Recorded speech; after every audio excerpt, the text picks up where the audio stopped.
Yes! David the Crow Loiseau!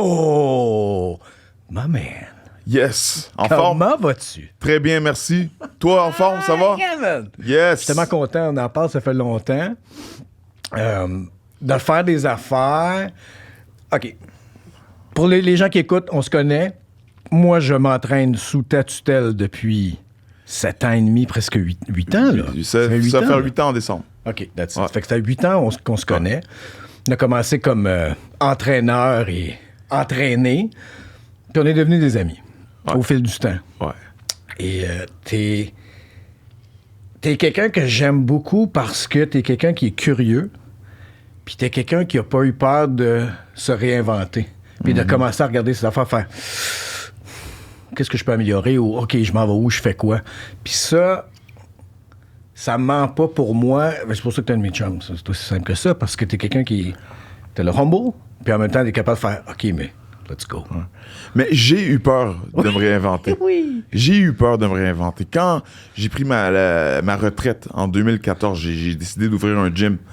J'ai eu 2 opérations au genou. J'ai eu après mes 2 opérations, j'ai fait un dernier combat. J'ai essayé. Je me suis battu contre quelqu'un que je devais battre assez facilement. Puis là, boum. I couldn't pull the trigger. Tu sais, ça sortait pas. Je perds le combat par décision. J'ai pas eu de dommages, rien. J'ai pas reçu de coups graves. Mais après, je me suis assis. J'ai dit, hey man, si tu peux pas te débarrasser de quelqu'un comme ça rapidement puis perdre une décision, ben là, je vieillissais. Tu sais, j'ai 34 ans pour un combattant. L'âge d'un combattant, 34 ans, c'est assez vieux, tu sais. Alors, je me suis dit, tu sais quoi, va peut-être falloir que tu te réinventes. Parce que moi, ma peur, c'est qui David Loiseau si c'est pas un fighter? L'oiseau, c'est le fighter, tu sais. S'il se bat pas, c'est qui? Fait que là, ça m'a créé tellement d'anxiété. J'ai dit, hey man, parce que qu'on le veuille ou qu'on le veuille pas, c'est l'attention, l'amour, l'affection que tu reçois des gens quand t'es un combattant dans le limelight.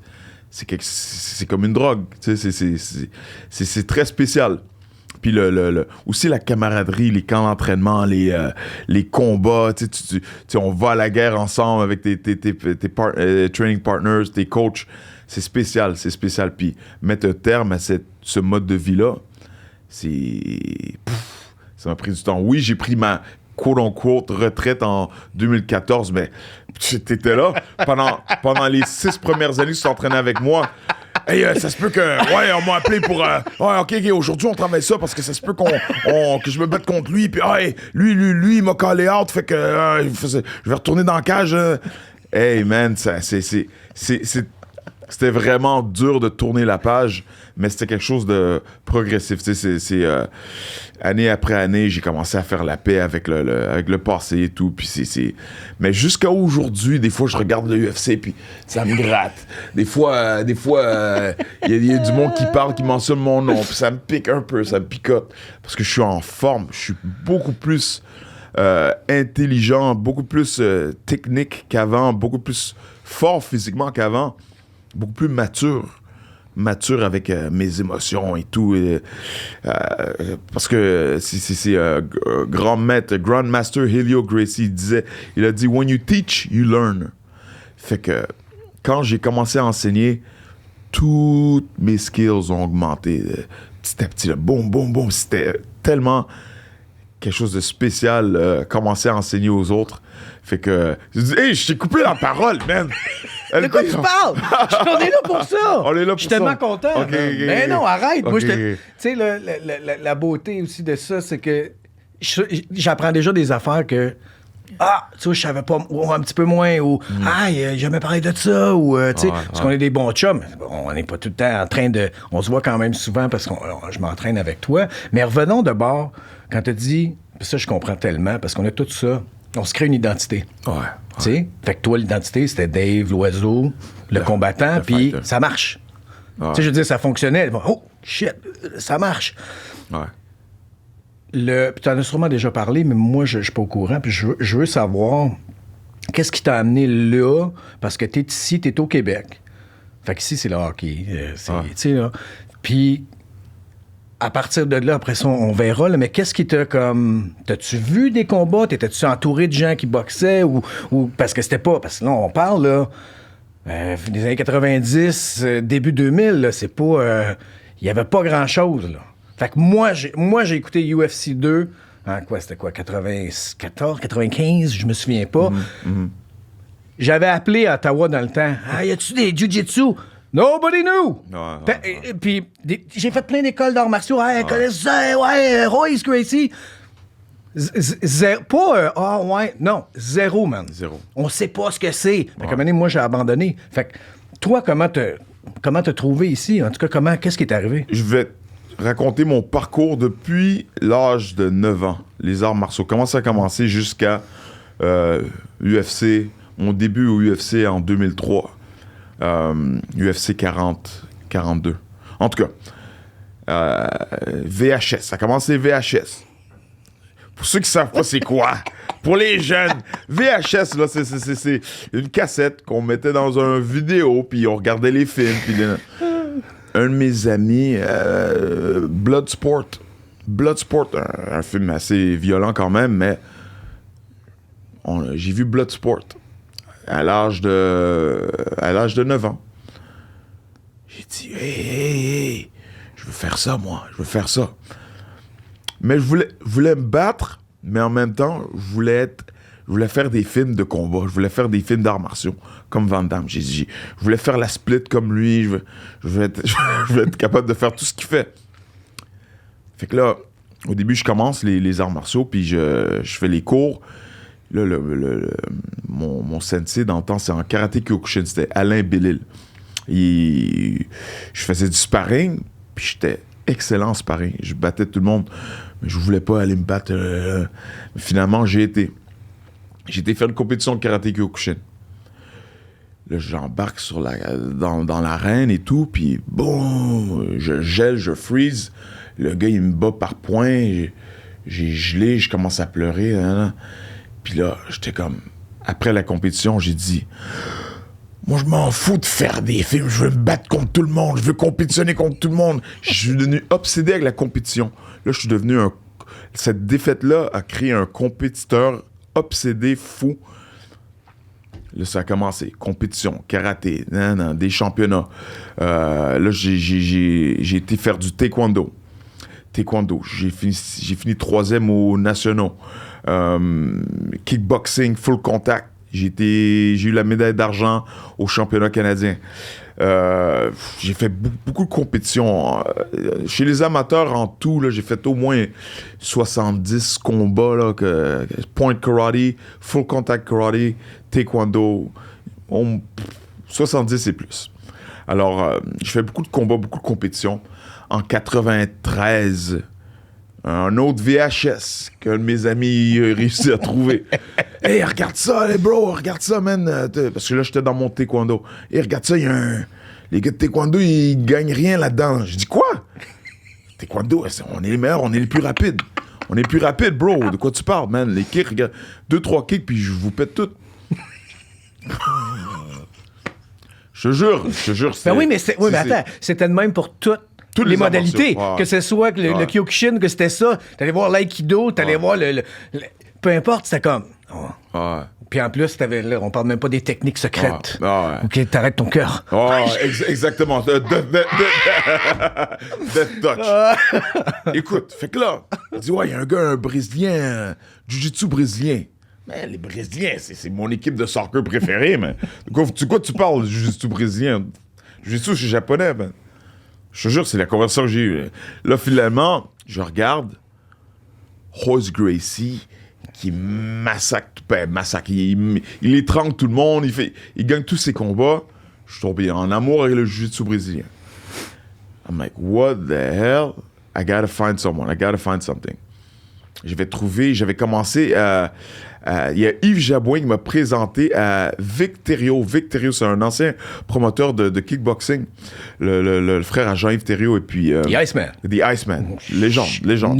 Légende de kickboxing qui a ouvert les portes pour les arts martiaux. Qui est encore à ce jour, pour moi, là, il est pas assez...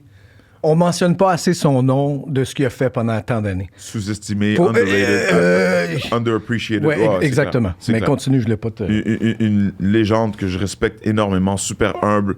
Je pense qu'il y a je pense que le taux, un des taux le plus haut de KO, le pourcentage de KO le plus haut dans les in combat sports, dans les sports de combat.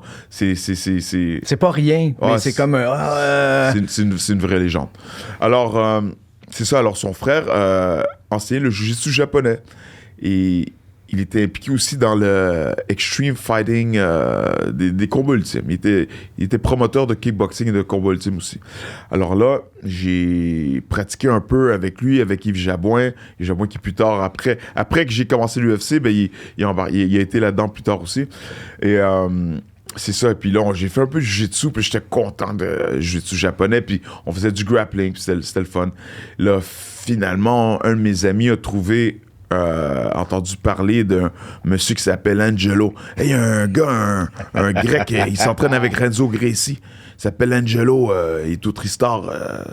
Il enseigne là-bas. Il y a des gars là-bas qui s'entraînent. Je dis, ah ouais.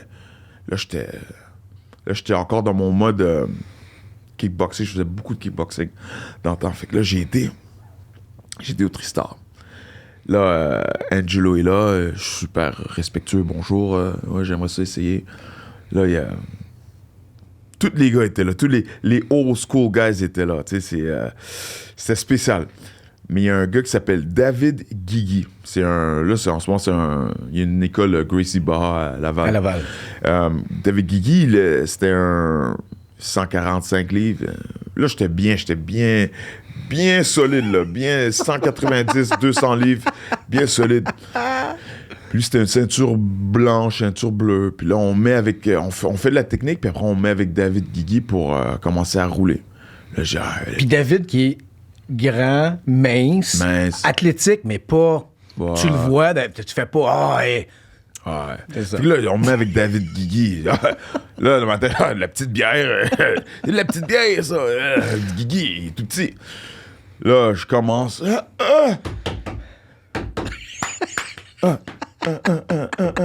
Ça, pour ceux qui savent pas, c'est quoi ça? On appelle ça tap out. Taper. J'ai tapé, comme si j'étais dans un. Il est en train d'écrire un roman. Dans un band. J'ai tapé, je sais pas combien de fois. Mais honnêtement, c'est parce que je suis assez orgueilleux, j'étais pas fâché quand je suis parti. Je dis yes, j'ai trouvé un endroit où que les gars sont 1000 fois meilleurs que moi. J'ai toujours été le meilleur dans les sports. J'ai toujours été top. À l'entraînement, là, toujours dans les tops. Fait que soccer, foot. Là, j'étais nul. J'ai dit wow, je suis content. Fait que là, je suis retourné, puis j'ai recommencé à m'entraîner avec ces gars-là, puis j'ai continué, puis mon niveau a augmenté. Et éventuellement, j'ai fait une compétition de jiu-jitsu, et puis le promoteur... Juste de jiu? De jiu, j'ai fait, j'ai fait une compétition de jiu. Okay. J'en ai fait... tu vois ça? Tu vois, je savais pas. Ouais, j'en ai fait 3 ou 4. J'en ai pas fait beaucoup. Dans le temps, il n'y en avait pas beaucoup. Oui, mais quand même, tu... Et puis là, il y a un promoteur de combat ultime qui s'appelle Stéphane Patry qui était là. Ouais. Et puis il regardait, il m'approchait après mon combat, il dit... Parce que j'ai fini les 3 combats par clé de bras. Et puis là, il m'a dit, hey, toi, t'es assez dynamique, t'es athlétique, est-ce que tu fais du stand-up? T'es-tu bon debout? Je dis, debout, je suis en train d'apprendre à me battre par terre. Tu sais, le debout, c'est mon background. Ah, ben OK, mais j'aimerais ça parler à ton coach, puis on te ferait embarquer. Il y a une carte au mois de juin. J'ai une carte de quoi? Ben, une carte MMA, là. On recommence, ça s'appelle UCC. Ça, c'est UCC TKO. Dans le fond, c'était le TKO qui commençait en juin 2000. J'ai dit, wow. OK, j'ai parlé à mon coach, j'ai dit, hey, c'est tôt, là, on avait une couple de mois, c'est tôt. Ouais, mais coach, j'avais 20 ans. Et je sais pas, pour ceux qui ont 20 ans, vous savez comment c'est, là. La testostérone, n'importe qui, n'importe quand, viens-t'en, né-vous-en. Ah ouais, 7 pieds 12, 500 livres, j'ai mes chances. On s'en fout, à 20 ans, t'es invincible. Là, je dis, ouais, venez-vous-en. Puis là, mon coach, au début, Angelo, qui est plus sage que moi, il a dit, faudrait prendre notre temps, nanana. J'ai été pareil. J'ai perdu mon premier combat. C'était contre Justin Brockman. C'était un ceinture noire de judo, de jiu-jitsu, puis moi, j'étais même pas ceinture bleue dans ce temps-là en jiu-jitsu. Fait que là, il m'a gagné, il m'a battu avec une clé de bras. Et là, je suis retourné à la source, back to the lab. Puis c'était un tournoi de combattants. Là. Je pense qu'on était une dizaine, 8 ou... Comme c'était à l'époque, dans le fond. Ouais. C'est un tournoi, mais c'était 2 combats par soirée. Mais c'est ça. Mais c'était souvent des... Non. Mais le plus qu'un combat par jour. Ouais, c'est ça. C'est plus qu'un combat par jour. Aujourd'hui, avec le niveau, là, Caroline. Fait que là, moi, j'ai perdu. Mais là, finalement, il y a eu une blessure dans le bracket. Fait que someone pulled out. Là, je suis retourné dans le tournoi parce que moi, j'étais en forme. J'ai eu un rematch contre Justin Brockman. Boom. Le combat commence, je retourne. Il essaie de m'amener au sol, j'ai réussi à le prendre dans une guillotine. Boom, tap out, je gagne le combat. Par la suite, en finale, je finis en finale contre un de mes chums, un gars avec qui je m'entraînais qui s'appelle Steve Vigneault. Je suis comme, dude, un autre gars qui est pas apprécié pour ce qu'il a accompli pour le sport. Oui, qu'on n'a pas assez, parce qu'il y avait juste, je te coupe là, mais il y avait quand le ring intérieur que Dan Bigra avait fait, que Steve avait été beaucoup dedans, mais je pense que j'entends presque jamais son nom. Ouais. Puis c'est poche parce que il fait partie de ces premiers-là qui se battaient pour 10$. Tu sais, là, puis puis t'as connu, mais... Ouais, Steve Vigneault, Ali Nestor, Stéphane Potvin, Yves Jabouin, Yvan Medjivor. Il y en a beaucoup des gars du old school. Mais qui ont fait... Puis t'en as fait partie, t'as été pas chanceux, mais t'as pu percer plus loin. Ouais. Mais pour moi, c'est ceux qui ont fait comme la fondation de la maison. Ouais. Tu sais, là, ils ont coulé le ciment, puis il y en a que, OK, là, on fait le premier étage, on oublie ça, puis on va ailleurs. Mais tu fais, hey, c'était pas de cette gang-là, mais t'en faisais partie. Ouais. C'est eux autres qui ont fait la fondation au Québec, en tout cas. Là, exactement. Surtout, au Québec, exactement. C'est ça, alors, j'ai gagné le combat. Là, j'ai gagné par... C'était une décision? Non, c'était considéré comme TKO. C'est pas un TKO, mais il était blessé, fait qu'il n'est pas retourné pour le deuxième round. Okay. Puis là, j'ai gagné. Je suis devenu champion canadien, TKO. Et puis c'est ça, j'ai eu des hauts et des bas. Ma carrière, jusqu'à temps que je me rende au UFC, j'ai eu des hauts et des bas, mais avant que pour me rendre au UFC, j'ai battu des vétérans. J'ai battu un gars qui s'appelait Tony Fricklin, qui était un vétéran du UFC, qui était je pense qu'il était 2-0. Il y avait une fiche de 2-0 dans le UFC. Fait que là, on l'a fait venir à Montréal. Je l'ai battu. Puis là, ça fait parler le monde. Et là, j'ai eu mon opportunité pour me battre au UFC. UFC 40 à Miami, en Floride, en avril 2003. Alors ça, c'était mon début contre Mark Weir. Un gars et j'étais le underdog, mais il y avait le KO le plus rapide au UFC. Je pense que c'était en 7 ou 8 secondes. J'étais l'underdog. Là, j'avais 23 ans. Venez-vous-en, la testostérone. Venez-vous-en. Ah ouais, t'as le KO le plus rapide. Ben ouais. Tu comprends? Fait que c'est vraiment spécial comme trajectoire pour me rendre au UFC. Je suis vraiment, vraiment fier de ma carrière. J'ai pas gagné le championnat du UFC, mais j'ai gagné dans des ligues mineures, j'ai gagné des championnats du monde, j'ai gagné des championnats canadiens. J'ai ouvert la porte pour beaucoup de monde. Tu sais, j'ai enseigné, j'ai coaché beaucoup de gars qui ont réussi à se rendre loin dans le sport. J'ai toujours été là pour les autres, pour mes partenaires d'entraînement, tout ça. Georges Saint-Pierre, c'est la même chose. C'est quelqu'un qui a fait beaucoup non seulement pour le sport, pour l'image du sport, mais behind the scenes, c'est quelqu'un qui est toujours en train de motiver et inspirer les gens et pousser les gens à se surpasser. Ouais. Je suis comme, juste pour dire, je suis fier, puis there's more to come. There's more to come. Mais j'espère que t'es fier parce que ça, c'est une affaire. Moi, j'ai pas grandi avec ce sport-là, mais moi, j'ai mon frère qui a joué dans la Ligue nationale, tu sais, puis not everyone can win the Stanley Cup. Pas personne. On peut pas tous être les champions, mais t'as fait ta carrière en étant avec les meilleurs des meilleurs sur la planète. Et Et tu t'es battu pour la ceinture. Donc, t'étais le numéro 1 contender. Fait que je suis comme... Il y a beaucoup de gars qui veulent être capables de se battre. Être dans l'organisation. Puis 2, faire I want that shot. Il y en a qui ont jamais eu timing, peu importe, man. Puis boum. Hey, je sais parce que ça, je te l'ai déjà dit. On se connaissait pas. Moi, j'achetais ça tout seul chez nous parce que personne n'écoutait ça, puis je regardais ça. Mais comme tu dis, être aspirant numéro 1. Tu sais, être aspirant numéro 1 mondial pour le titre du UFC, ça veut dire que t'es classé numéro 2 dans ton sport, dans ce que tu fais dans la vie. Je suis rendu numéro 2, j'étais le 2e au monde. Yeah. C'est pas pire, man. C'est pas pire, man. 2e dans le monde entier. Ben, c'est pas si pire que ça, man. C'est flatteur, man. C'est cool, man. T'as travaillé fort, puis t'étais là. Ouais, et j'ai eu des obstacles. Avant que je devienne pro, j'ai eu des obstacles de fou. Accident d'auto, tu peux voir ma marque ici, là, j'ai une cicatrice, fracture de la colonne cervicale à l'âge de 18 ans. Il a fallu que je recommence à zéro, puis ça a créé des traumatismes.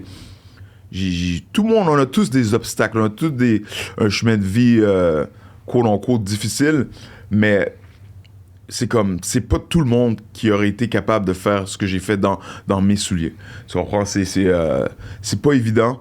Et le sport de MMA, le sport des arts martiaux mixtes, à mon avis, il y a souvent des gens qui vont dire « Ah, c'est pas vrai. » À mon avis, c'est le sport le plus dur, le sport le plus difficile sur la planète. Non, c'est clair. C'est clair, c'est le sport le plus difficile. Trouvez-moi quoi qui est plus tough que le MMA. Puis le MMA au plus haut niveau, je parle dans l'UFC, là, la pression, on a les blessures des boxeurs, les blessures des lutteurs. Les lutteurs. C'est ce que moi j'ai expliqué, puis moi on s'entend là. Moi je fais ça parce que j'admirais ce que vous faisiez, puis je voulais juste...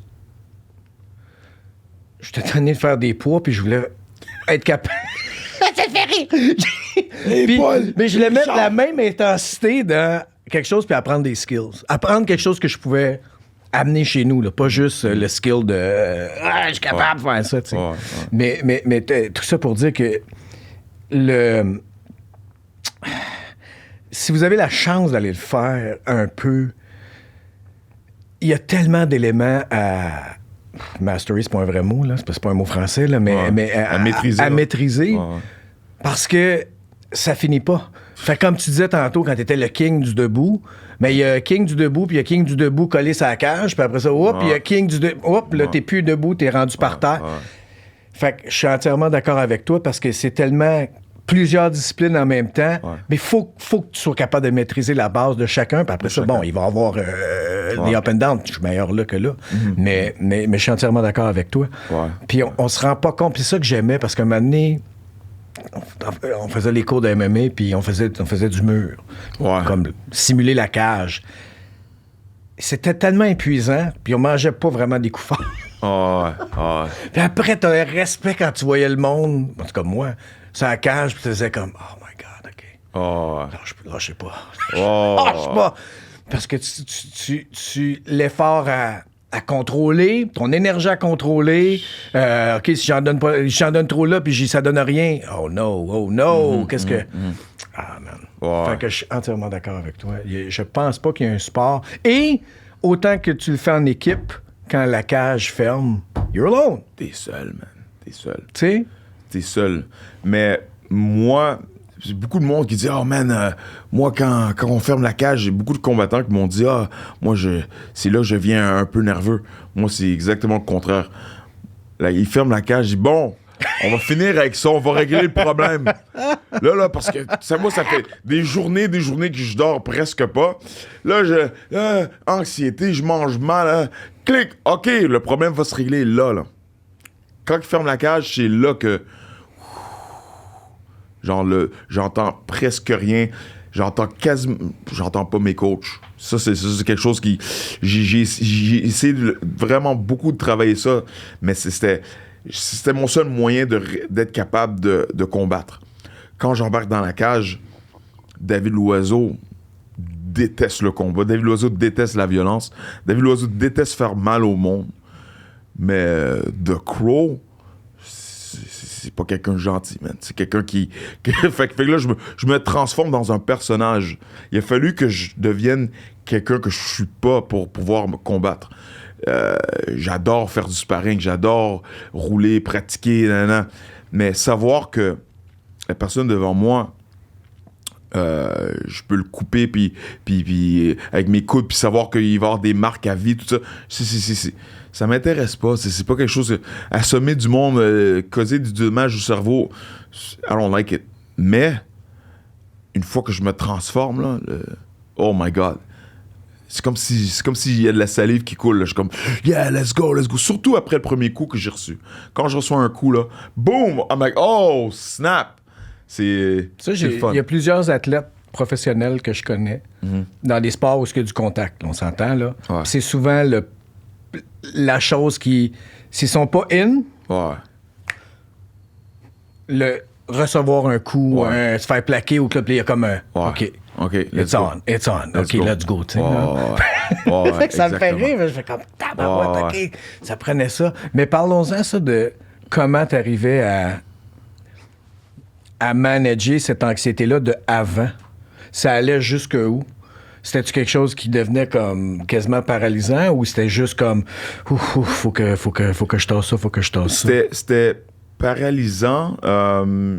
Je pense après mon combat contre Rich Franklin pour le championnat du monde en 2006 au UFC, c'était 5 rounds. J'ai reçu beaucoup de coups. J'ai donné des coups, mais j'en ai reçu plus. Puis c'est comme... c'était très brutal, traumatisant. À l'intérieur de la cage, pendant le combat, puis aussi après le combat, la réaction des gens, puis la manière que je me suis senti après le combat. Parce que j'étais tellement mindé, j'étais tellement prêt mentalement à gagner, sortir de là avec la ceinture. Puis quand c'est pas arrivé, là, c'est... Wow! C'est vraiment... c'est spécial. Mais pour retourner à ta question, l'anxiété, c'est vraiment... C'est la mer que je respire. La mer que je respire, la visualisation, avoir quelqu'un à qui parler, un coach, un training partner, avec quelqu'un avec qui échanger. Quand tu parles avec quelqu'un qui a un combat aussi qui s'en vient, puis qui est un peu nerveux, mais tu réalises, hey, shit, je suis pas un fou, Chris. T'es pas tout seul. Je suis pas tout seul. J'ai quelqu'un... Tu comprends? Alors ça m'aidait aussi. Parler à d'autres combattants. Parler à un des combattants. Parler à des psychologues sportifs. Faut pas avoir peur d'admettre que tu as peur. Faut pas avoir peur d'admettre que t'es craintif, que te battre dans une cage, dans un octogone, ça te rend nerveux. Faut juste l'avouer. Puis il y a Randy Couture qui disait Randy Couture, c'est un champion du UFC, 1000 fois champion, là, puis légende. Puis il a donné un message à Rashad Evans, et Rashad Evans m'a transféré le message. Rashad Evans, c'est un autre champion du UFC avec qui je suis très proche, un ami de longue date. Puis Rashad Evans, avant son combat contre Chuck Liddell, il y avait une conversation. La veille du combat, il parlait à Randy Couture. Il dit à Randy, hey man, je capote Chuck Liddell. Chuck Liddell, c'est un monstre, hein?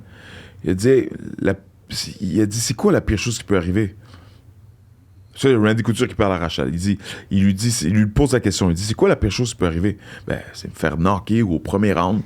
Bon, ben, fais la paix avec le pire qui peut arriver. Fais la paix avec te faire knocker avec le premier round. Une fois que tu fais la paix avec ça, là, tu vas pouvoir aller dans la cage puis t'amuser. Fait que là, Rashad m'a dit, il a fait la paix ici. Il s'est vu se faire knocker par Chuck Liddell. Il a été dans la cage le lendemain, puis il a dit, I'm just gonna have fun today. Ah, il va me knocker, je m'en fous. Ça, c'était sa mentalité dans la cage. Bam, bam, bam, bam, bam. Boum, il assomme Chuck Liddell. Incroyable KO. Son plus beau KO de sa carrière à Rashad Evans. Puis là, il m'a donné ce message-là, mais ça, c'était après mes combats importants. Maudit. Après mes gros combats, j'ai eu le message. Fait que là, j'ai réussi. Ça, c'était une des choses que je me disais souvent. Je dis, ben, je vais peut-être me faire knocké, man. Puis j'accepte le pire, mais... Puis souvent, là, vous voyez des combats après mes gros combats au UFC, là, vous voyez, bon, j'ai des combats en 15 secondes, 13 secondes, des knockouts rapides, tout ça. J'ai réussi à faire des beaux combats avec cette mentalité-là. Des fois, il faut accepter que, surtout dans les sports, il faut accepter que le pire peut arriver, puis boum, get ready, on s'amuse, puis on fait de notre mieux. Fais de ton mieux, puis let's see what happens. Mais je revenais parce que tu t'en allais là tantôt quand tu as dit le combat avec Rich fini. Ta visualisation à toi, c'était tu sortais de là champion, tu sortais de là avec la ceinture, 185 livres. C'est pas arrivé. Non. Hard fight. T'as fait 5 rounds, je sais, je l'ai écouté live, puis j'ai acheté le... Fait comment ça a été le après de... Parce que t'as quand même réussi... Oui, t'as eu tes setbacks, comme tu disais, mais tu réussissais ce que tu visualisais ou ce que tu mettais comme goal. Tu faisais, oui, OK, mais c'est arrivé. Champion là, champion là, champion là. Ouais. Boum, t'arrives là. Ça arrive pas. Comment ça se passe pour toi dans ta vie, genre les 2-3 prochains mois après ce combat-là? Du jour au lendemain, mon téléphone, j'avais un téléphone. Ça, c'était en 2006. C'était pas un iPhone. Mais mon téléphone, j'avais une conversation avec un ami comme toi en ce moment. Mon téléphone, je mettais mon téléphone sur silence. C'était impossible qu'il sonne pas à chaque 5 minutes. 5 minutes minimum. Je pouvais pas avoir une conversation avec mes parents, avec ma mère, ma soeur, sans que le téléphone sonne. Il fallait que je mette mon téléphone sur silence. On passe du jour au lendemain. C'était le 5 mars, 4 ou 5 mars. Ben, le lendemain, mon téléphone a arrêté de sonner. Carrément. On parle carrément. C'est pas... je blâme personne. Mais mon téléphone a arrêté de sonner. Soudainement, mon téléphone a arrêté de sonner. Et quand j'appelais le monde, le monde répondait pas. C'est fou, mais c'est un sport où c'est une période de ma vie où oui, c'était dur pour moi mentalement, mais par la suite, j'ai réalisé, man, c'est une bénédiction, c'est a blessing, parce que j'ai réalisé qui sont mes vrais amis, qui sont mes vrais chums, qui étaient vraiment là pour moi. Tu sais, on passe du jour au lendemain, là, des promoteurs, des managers, des quote-unquote des amis, des fans, Crow. Du jour au lendemain, j'ai perdu du monde qui... À part ma famille immédiate, père, mère, sœur, tu sais, quelques partenaires d'entraînement, tout le monde... c'est qui le prochain? C'est qui le prochain champ? Tu comprends? C'était spécial. Fait qu'au début, j'étais triste, très triste. Beaucoup de tristesse. Parce que non seulement du monde qui m'ont laissé tomber, mais je me suis comme laissé tomber pendant le combat. J'étais pas moi-même. Tu sais, dans le temps, là, j'étais monsieur spinning back fist, spinning back kick. J'en ai pas fait un en 5 rounds. Pas un spinning back kick en 5 rounds. J'ai figé. J'étais pas moi-même. J'ai pas fait un spinning back kick, pas un spinning back fist. Tu sais, les super takedowns, les double. J'ai rien essayé. J'ai figé. J'étais pas moi-même. J'étais un peu fâché contre moi pour pas avoir été à la hauteur durant ce combat-là. Mais ça a pris du temps. À ta défense, pour ceux qui n'ont pas suivi le sport longtemps, à ce moment-là, Rich Franklin était dominant. Tu sais, pour vrai, là, c'était pas... Rich, c'était tous des champions dominants dans chaque catégorie. Là, c'était des reigns. C'était vraiment, OK, là, je pars pour 4 ans, là, 5 ans, puis je perds pas. Fait mais je comprends là, que tu étais déçu, mais je veux dire, c'était pas rien. Tu sais, là, puis il t'a pas fini. Il m'a pas fini, je l'ai droppé au 3e round avec un crochet de la gauche. Puis il est pas allé à l'hôpital après pour rien. Mais non, mais tu sais, je veux dire, c'était pas OK, on s'en va au after party, là. L'after party, il était à l'urgence. C'est vrai. Je dis ça comme ça. C'est vrai. Ben, tu sais, il y a eu 2 opérations après le combat au poignet. J'ai cassé son poignet avec un kick. C'est quoi d'autre? Poignet son tibia. son tibia, il a kické un de mes coudes. Moi, j'ai toujours fait ça. Quand les gars, ils kick, je rentrais mes coudes dans leur kick. Il se fait opérer au poignet et à la cheville. C'est pas le tibia, c'est la cheville. Puis c'est ça, il y a eu 2 opérations. Puis après, je pense que c'était pas long après, c'était Anderson Silva. Exactement. Tu sais, après, une petite anecdote, après 1 mois et demi après mon combat contre Rich Franklin, il y a Dana White puis Joe Silva qui sont au téléphone avec mon ancien manager. Parce que j'étais plus avec Stéphane Patry après, j'étais avec Mike. Je sais qu'il s'appelle Mike McKelly. Alors là, on m'appelle en conférence. Ouais, hein, il y a un gars qui s'appelle Anderson Silva. Il a des bonnes mains, mais... Non, il y a des bons kicks, mais il n'y a pas aussi des bonnes mains. Puis... Moi, je suis non seulement un combattant de haut niveau, mais j'étais obsédé avec tout le monde de 170 livres à 205 livres. Je checkais tout le monde parce qu'il y a des gens qui sous cette catégorie. Tous les tueurs, je les connaissais. Anderson Silva, je savais exactement c'est qui. J'ai dit, ils sont-tu fous? Sont-tu fous? Ça, c'est le même niveau à Rich Franklin et un peu plus haut. Moi, je le classais un peu plus haut. J'étais pas sûr, mais j'ai dit peut-être que lui et Franklin, ça serait chaud. T'sais. J'ai dit, non, je suis encore un peu magané. J'ai dit, non, t'es sûr que tu veux pas le prendre? Non, ce serait un bon combat, ce serait une bonne vision. Une bonne visibilité pour toi visibilité. De juste... Exact. Ouais, exactement. Tu reviens, tu bats un Brésilien, c'était le champion de Cage Rage dans le temps. J'ai dit non, merci. OK, ben, tu sais, on te rappelle dans quelques jours, puis là, ils m'ont rappelé, puis j'ai dit non, c'est correct. Puis, OK, ben, c'est bientôt, ou bien c'est Chris Lieben qui va le prendre. J'ai dit non, laisse Chris Lieben le prendre. Merci. Merci, bonsoir. Et puis là, ça c'était... Moi, je le savais. Toutes les up-and-coming fighters, je savais exactement c'était qui. Les tueurs qui n'étaient pas signés avec l'UFC, je savais exactement c'était qui. Puis là, Anderson Silva est rentré dans l'UFC. Il s'est battu contre Chris Lieben. Pauvre Chris. Pauvre Chris. Il l'a battu en 1 ou 2 minutes, pif-paf. Puis là, il y a eu le rain. Il a battu tout le monde. Ça, c'était Prime Anderson Silva. Exact. Fait que... C'est ça. Moi, j'étais... Après, les mois après, ma défaite contre Rich Franklin était assez spéciale. C'est spécial, cette époque-là, mais je suis content d'avoir passé à travers puis pas avoir fait de conneries. Puis quand est-ce que ça... Tu sais, comme tu as eu ça, tu as été triste, fait OK, bon, voici ce qui se passe, on m'appelle plus, OK, là, tu as ta famille proche.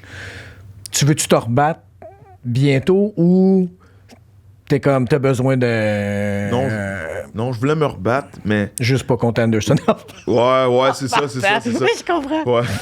Je voulais me rebattre. Tu sais, j'étais faire des camps d'entraînement en Californie. J'étais m'entraîner avec Dean Lister, un champion de Jiu-Jitsu, avec Brandon Vera, avec plein de monde, Rampage Jackson. Puis j'entraînais avec beaucoup de monde de haut niveau là-bas aux États-Unis. J'ai fait du va-et-vient à Montréal, Californie. C'était le fun. Dan Henderson, j'ai mis les gangs plein de champions. Là. C'était spécial. C'est des champions, là, c'est des légendes. Ouais, c'est ça qui est le fun. T'es une légende, mais tu fais Dan Anderson, OK, ouais, avec Dean. Tu fais comme, man. Ça t'arrête de me faire le who's who du MMA de toutes de 2000 à 2010. Là. Tu sais, mais vraiment, là, t'as comme une espèce de catalogue qui est hallucinant. Des monstres. Fait que c'est ça, c'était le fun. Mais je pense que je voulais, mais une fois que j'ai été dans la cage, dans l'UFC, ben, ça sortait pas. Mais moi, des fois, ça sortait, des fois, ça sortait pas. C'est vraiment un roller coaster, des up and down. J'étais bien mentalement, mais une fois que la cloche sonnait, des fois, ça sortait, des fois, ça sortait pas. Surtout dans l'UFC. Dans l'UFC, après mon combat contre Rich Franklin, j'ai jamais été pareil. Mes performances dans l'UFC étaient pas... de haut niveau, c'était pas, il y avait rien d'impressionnant. À mon niveau, à mon avis là, il y avait rien d'impressionnant. Puis peut-être j'aurais dû prendre ma retraite, je sais pas, mais au moins je l'ai fait assez tôt. Je l'ai fait sans dommages, sans KO. J'ai pas eu de KO. On m'a jamais assommé unconscious. Thank God. J'ai été assez intelligent pour prendre ma retraite assez tôt. Et puis, that's it.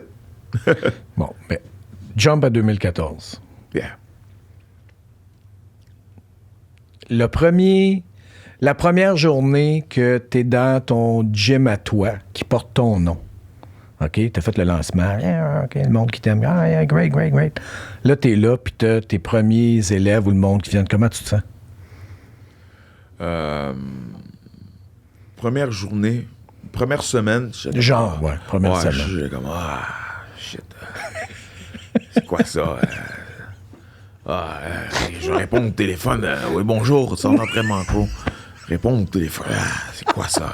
J'avais pas d'employé, j'étais le seul, j'étais tout seul, j'ai géré la business tout seul. Tu sais, learning on the go, là, j'ai appris live. J'ai fait beaucoup d'erreurs, j'en fais encore, mais j'ai tellement appris le premier mois. Ça, c'est quoi être entrepreneur, avoir ta propre business et tout. OK, mais gars, premier mois, de moi, qu'est-ce qui t'a agréablement surpris?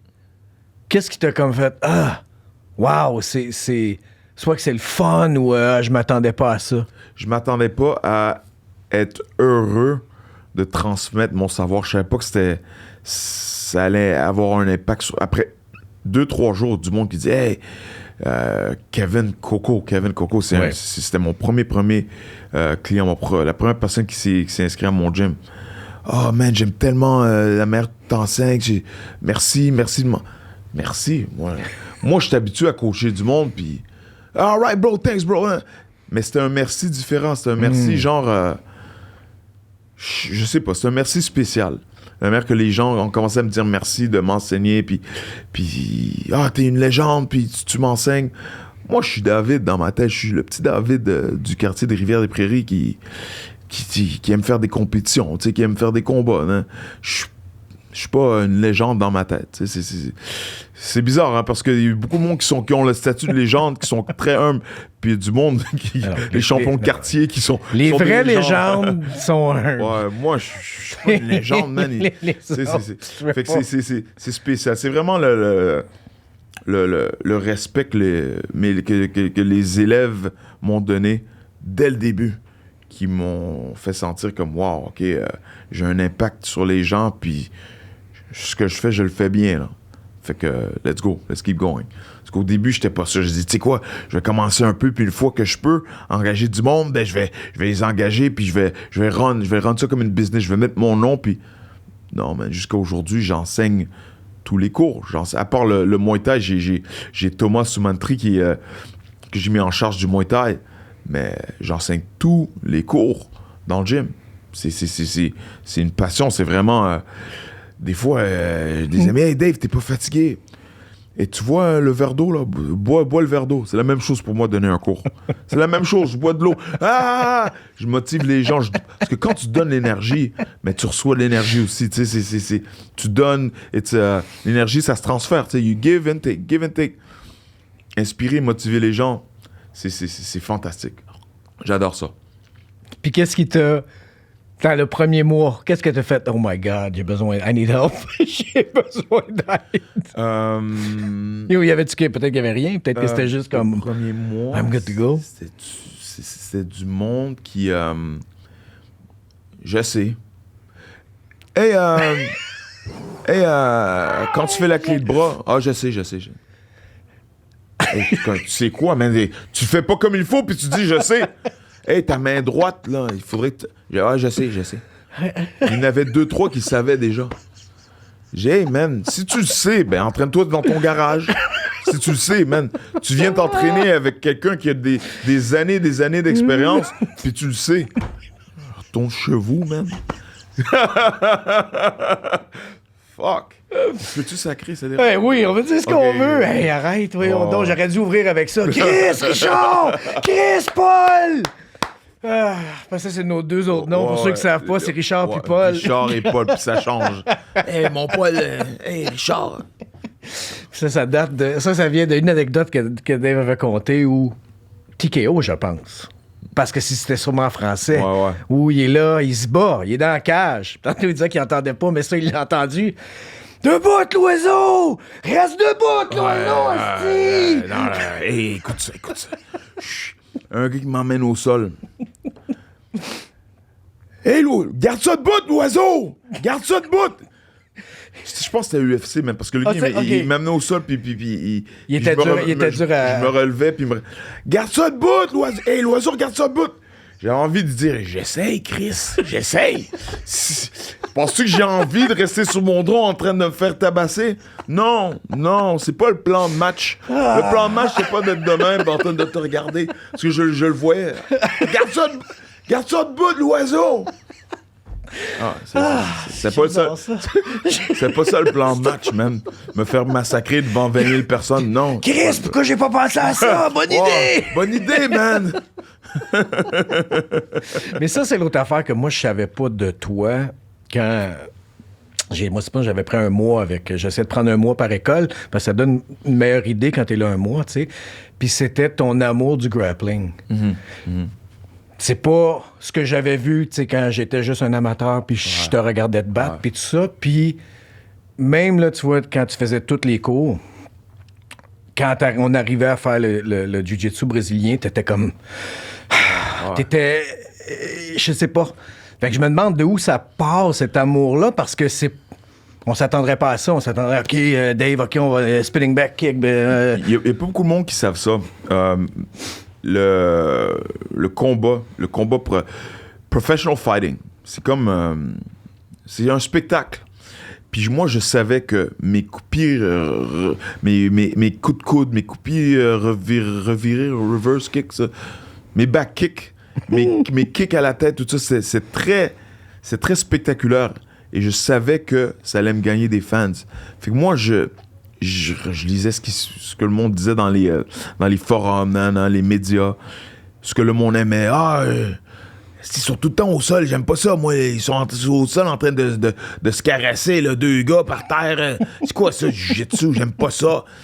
Je lisais ce que les gens disaient. Fait que moi, j'ai décidé très tôt dans ma carrière d'être un crowd pleaser. Je voulais faire du plaisir à... Tu voulais être un crowd favorite. Tu voulais être un fan favorite. Là. Je voulais plaire à la foule. Alors, mes combats, c'est toujours axé sur le stand-up, puis le plus possible la frappe. Si j'amenais quelqu'un au sol, c'était pour les frapper, la frappe. Mais depuis que j'ai découvert le jiu-jitsu brésilien avec Angelo Exarchos en 2000 ou en 99-2000, j'ai toujours été en amour avec le grappling. Toujours. Mais je voulais faire plaisir à la foule.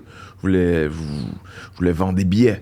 Et le monde, jusqu'à aujourd'hui, je reçois des DM, des textes, des DM sur Instagram, sur Facebook. « Hey, l'oiseau, tes coudes, you're spinning back kick, tu m'as inspiré à faire du MMA à cause de tes kicks, tes coudes. » Jusqu'à aujourd'hui, on se souvient de moi à cause de ces choses-là, pas à cause de... Parce que j'ai eu des combats où j'ai gagné par soumission et tout, mais le monde s'en souvient pas. Alors, je pense que j'ai quand même fait une bonne chose, mais à la fin de ma carrière, surtout mes combats dans l'UFC, beaucoup de combattants ont capitalisé sur le fait que je mettais beaucoup d'emphase sur le stand-up. Alors, les gars ont tout fait la même chose. Ils m'ont emmené contre la cage, ils m'ont emmené au sol, ils m'ont gardé au sol.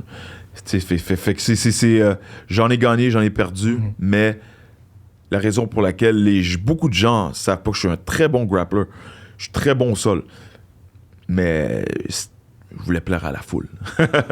It's not bad. Mais parce que t'aimes ça, puis moi je pensais pas que t'aimais ça à ce point-là. Parce que les deux... je pensais pas que t'aimais ça à ce point-là. Puis c'est nice parce que le fait... Ça, c'est une chose, en tout cas, je sais pas pour toi, là, mais pour moi, une des grosses raisons que j'ai fait, OK, je vais m'entraîner avec lui. Moi, je te trouvais agréable, puis j'avais un respect pour toi parce que c'était quelqu'un que moi, je payais pour voir, tu comprends? Mais après m'être entraîné avec toi...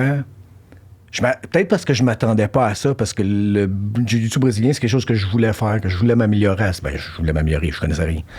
Je voulais au moins, je voulais une ceinture bleue, c'est tout ce que je voulais, là, c'était ça mon but.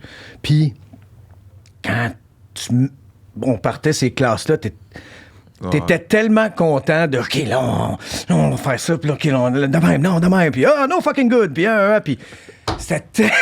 Non, mais c'est quelque chose que j'entends encore dans ma tête. Je fais de quoi de poche, puis t'es pas là, c'est pas grave. No fucking good. No, this not good. This is no fucking good. Man. So funny. Ça, ça vient de mon coach, de boxe, Howard Grant. OK. Il avait dit ça fait longtemps, puis c'est resté dans ma tête. Crow, this is your job. It's no fucking good, man. You need to... Il a dit ça une fois, c'est resté dans ma tête. Puis ça te reste dans la tête parce que même s'il y a le mot fuck dedans, c'est pas négatif, c'est juste très clair. Non, c'est ça que j'aime. C'est que juste très clair. C'est hey man, c'est pas bon. Pas bon. C'est pas bon. On change. Fait que c'est tellement nice. Mais là, regarde, tu parlais. Écoute, ça fait déjà 1 heure.